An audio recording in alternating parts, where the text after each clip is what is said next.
যে সমস্ত সন্ত্রাসীরা, ছাত্রদলের সন্ত্রাসীরা, আমরা 22 জনের তালিকা দিয়েছি, এই সন্ত্রাসীদের বিরুদ্ধে তারা ব্যবস্থা গ্রহণ করবেন।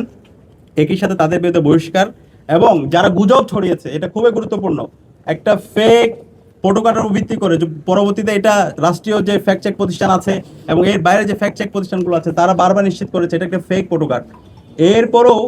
গুজব ছড়িয়ে ছাত্রদলের সন্ত্রাসীরা তারা বিশ্ববিদ্যালয় এবং বিশ্ববিদ্যালয়ের বাইরে দেশের বিভিন্ন জায়গায় তারা সহিংসতায় শিক্ষার্থীদেরকে জড়িয়েছে। তো যারা এই গুজব ছড়িয়েছে, এখন পর্যন্ত এত ফ্যাক্ট চেক হওয়ার পরও এখন পর্যন্ত ছাত্রদলের বিভিন্ন পর্যায়ে যারা নেতৃবৃন্দ আছে তাদের ফেসবুক আইডিতে সেই গুজবটা তারা এখন রেখে দিচ্ছে। তো এই যারা গুজব ছড়িয়েছে, যারা গুজব সন্ত্রাস, তাদের বিরুদ্ধে যেন ব্যবস্থা গ্রহণ করা হয় এবং তারা যেন দ্রুত সময়ের মধ্যে দুঃখ প্রকাশ করে। আমরা তাদের তথ্যগুলো দিয়েছি, তো তারা আমাদেরকে আশ্বস্ত করেছে। আমরা এখন দেখতে চাই তারা যে আমাদেরকে বলেছে তাদের বিরুদ্ধে একাডেমিক ব্যবস্থা গ্রহণ করবে, এবং যে অভিযোগগুলো দিয়েছে তাদের যে কমিটি, সেই কমিটি অধিকতর তারা তদন্ত করে দ্রুত সময়ের মধ্যে তারা আমাদের যারা ক্রিমিনাল অফেন্স করেছে, যারা ফৌজদারি অপরাধ করেছে, যারা থানায় মব তৈরি করেছে, সাংবাদিকদের উপর হামলা করেছে, ডাকসু নেতৃবৃন্দদের উপর হামলা করেছে এবং ঢাকা বিশ্ববিদ্যালয়ের শিক্ষার্থীদের উপর হামলা করেছে, তাদের বিরুদ্ধে তারা ব্যবস্থা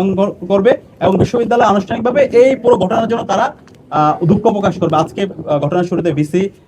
মহোদয় তিনি দুঃখ প্রকাশ করেছেন এবং এখানে 18টা হলের প্রভোস্টরা উপস্থিত ছিলেন, প্রভোস্ট স্ট্যান্ডিং কমিটি